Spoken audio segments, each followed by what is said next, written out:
And now for a look at stories making headlines around the world, and we start with unrest in Russia. Amid protests calling for a presidential election boycott, opposition leader Alexei Navalny has been detained by police. For more on this and other news, we turn to our Ro Aram at the News Center. Aram, another crackdown by Russian authorities to try to silence President Putin's most vocal critic. That's right, Semin. He appeared at a rally on Sunday to urge voters to boycott what he said would be a rigged presidential election in March. He was then dragged feet first by police into a patrol van, sparking chaotic scenes. In a tweet soon after he was detained, Navalny encouraged his supporters to join the nationwide protests, which Russian authorities said were illegal.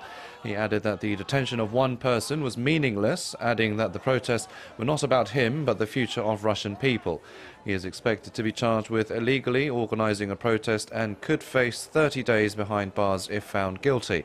More than 180 people were also reported to have been arrested across the country. Earlier on Sunday, police raided the opposition leader's campaign headquarters in Moscow in what they said was a response to a bomb threat. It came as the office was broadcasting a YouTube video to cover the rallies, which have not been mentioned by Russian state media. 8 staff members were said to have been detained, with computers and cameras also being seized. The election is expected to be a comfortable win for President Putin, and Navalny has been barred from running. But the Kremlin seems to be wary of Navalny's ability to use social media to mobilize crowds of mostly young protesters in major cities.